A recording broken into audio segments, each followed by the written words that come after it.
Yes, you're the asshole.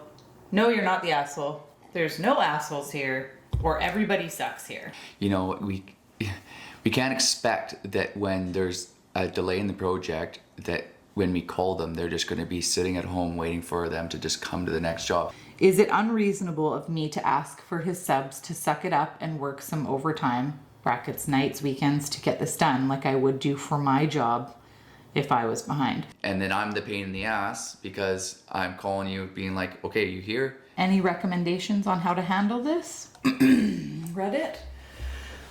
Okay, so how you doing?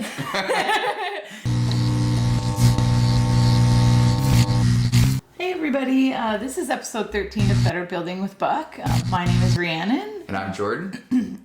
Today we kind of switched things up. We're taking a bit of a brain break and we're going to read some Reddit stories to you.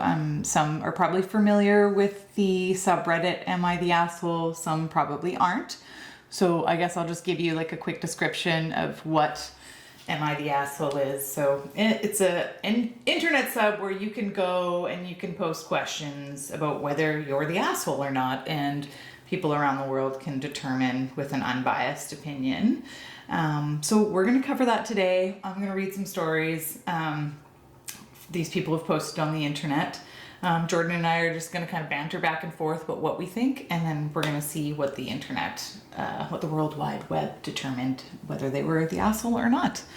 Yeah, was there anything else you wanted to add to that, Jordan? No, I'm just going to release some trauma today as we work through this. Yes, okay. Yeah. All right, cool. Deep breaths, okay. Whoosa! Yeah, what is it? Smell the flowers, blow out the candles. Okay.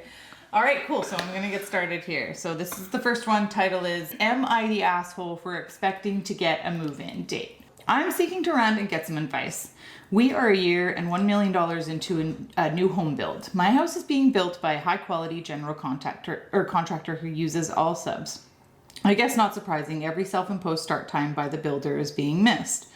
For example, he says the tile guy will start next week, and they show up 3 weeks later. Same for floors, trim, etc.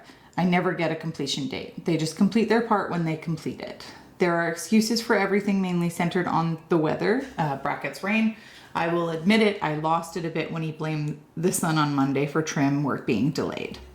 Our contract says the work will be done in 330 days from commencement of the build, which I believe technically did not include the footers, foundation, etc. I believe he defined commencement as the start of framing, which started late in March of 2023. So we are past the 330-day timeline. I understand weather impacts that, but right now I think we are looking at 400 plus days before move-in. We had been targeting a March 15th move-in date, but there still appears to be a few months of work left in my estimation. Last week, the builder told me that he would like to have most of the house complete by the end of March. I thought, okay, great, maybe we can move in mid-April. I visit the house a few times a week and noticed over the past few days very little work was getting done on the house. So I told him I was disappointed in how slow things were moving, my first complaint in the entire project, and that we would like to move in on April 15th. I realized this was probably not going to be doable, but I felt it was time to apply some pressure for the first time in the project. This led to a big argument. My basic problem is that at 12 months in and 80% of the funds being paid to my builder, I still can't get a completion date. My Am I the Asshole questions are: 1. Am I being unreasonable in expecting that I should be given a completion estimated move-in date at this point? 2. Is he being unreasonable for not being able to give me a date at this point in the project? And 3. Is it unreasonable of me to ask for his subs to suck it up and work some overtime, brackets, nights, weekends, to get this done like I would do for my job if I was behind? I should note that his last two builds, the owner moved in unexpectedly before completion. A good hint to me that they were frustrated as well. Any recommendations on how to handle this? Reddit? Okay, so how you doing? I'm doing fine. I'm doing fine. Okay. I guess my first thought is how many selections were actually made, and when the selections were offered, were the selections made at that time, or were they waited to the last minute? I guess the communication between everybody, if is if it was strong or not, to make sure that everybody knew what was actually going on and what was a priority on the project, as far as like getting communication back.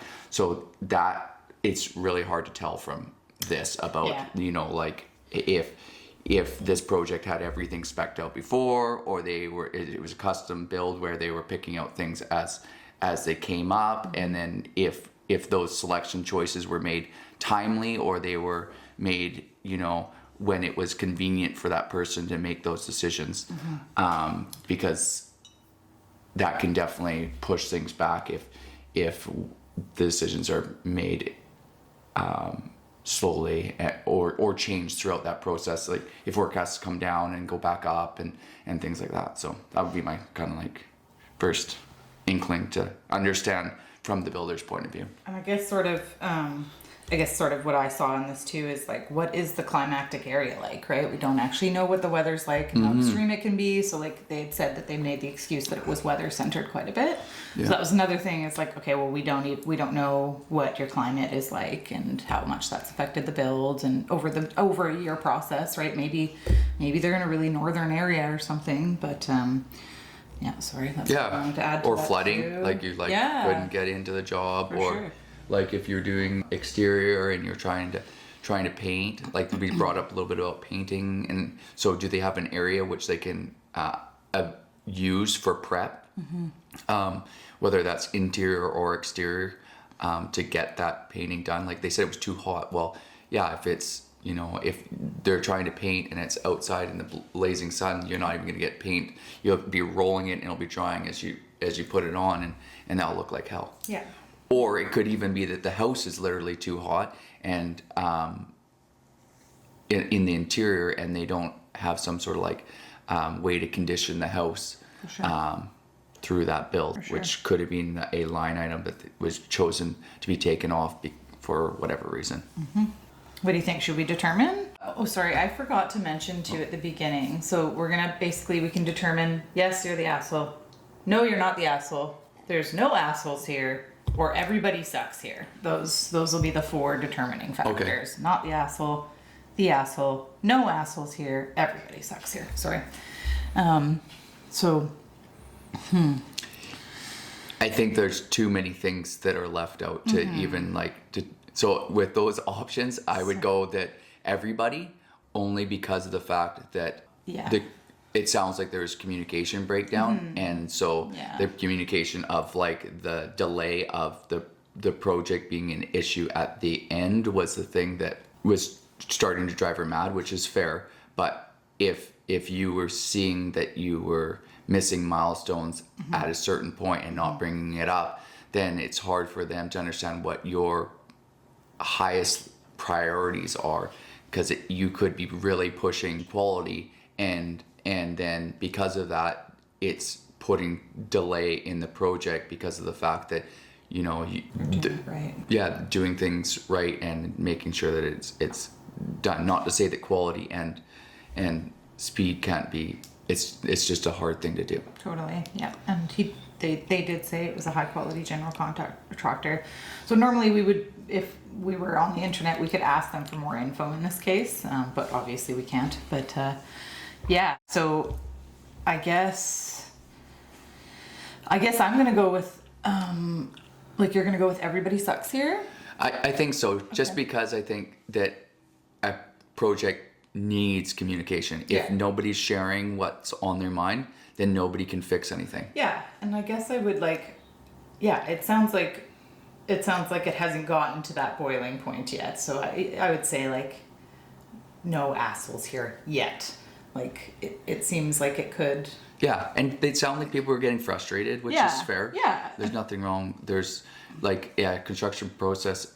There's a lot of ups and downs, and so it's a roller coaster of emotions. There's no question. Everything sucks here. Yeah, not everyone. I think everything sucks. Okay. Like okay, I'll agree with you there on that. But yeah. Okay, cool. So let's just see what everybody has said. You ready? Yeah, I'm ready.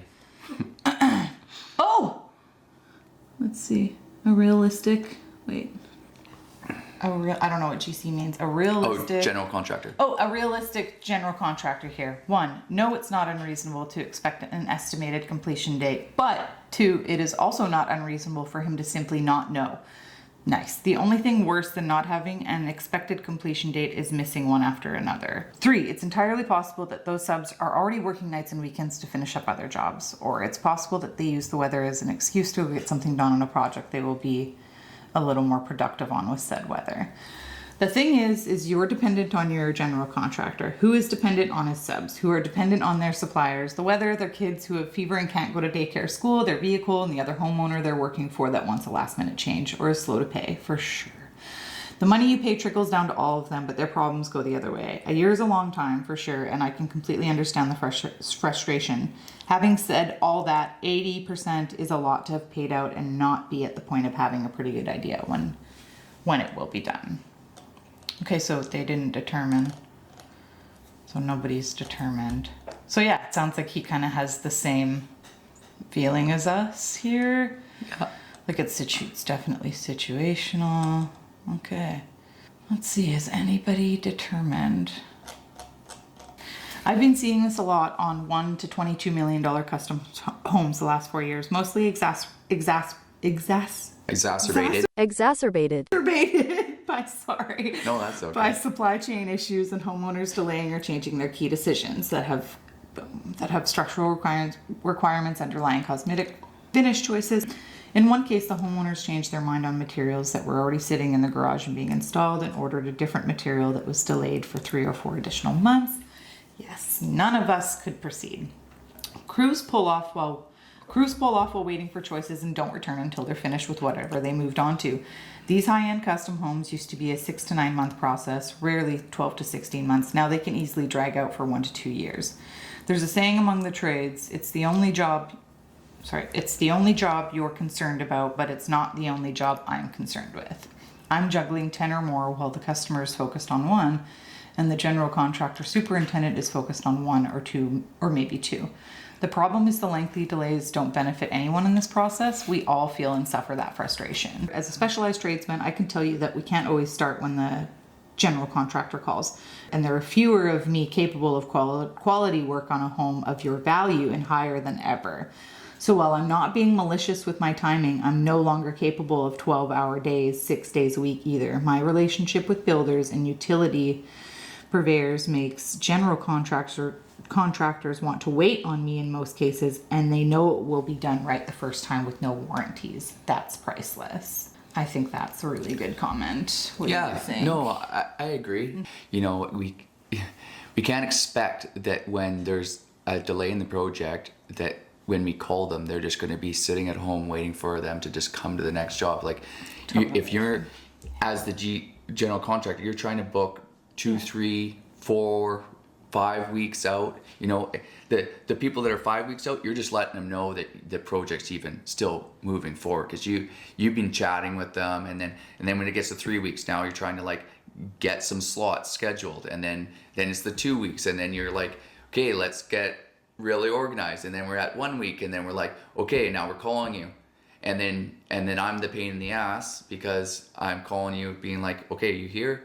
And then the day before, are you coming? Yeah. And so it's funny that sometimes it seems like all a general contractor is doing is from the outside would be that we're just calling somebody and these things get done, but there's a lot of steps between when we talk to them about getting a bid together to the point when they actually show up on the site, and then all the communication in between where things have changed, which then affects their scope of work, and navigating through that and seeing about, okay, well, they had this job that came up, so now we're trying to work into their schedule to try and, so yeah, it kind of goes on and on, the scheduling portion of it, which can definitely affect the overall schedule of the project. And I think it's just, there's a lot of cooks in the kitchen when you're building a house. Also, just gonna slip it in there. It's why the integrated design process is awesome. Yeah. Well, I think that's gonna round it up for us today. How triggered are we feeling right now?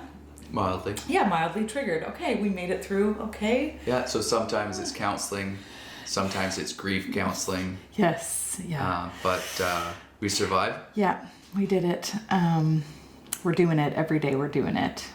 Good. Well, Put it on the other war wounds. Yep. Just scar tissue on scar tissue. It's really good. Good. Cool. Well, we're gonna wrap things up. We really appreciate you listening, and yeah, thanks again for having us. Yeah. Yeah. Thank you, everybody. Yeah. Thanks so much. Okay, bye for now. See you later.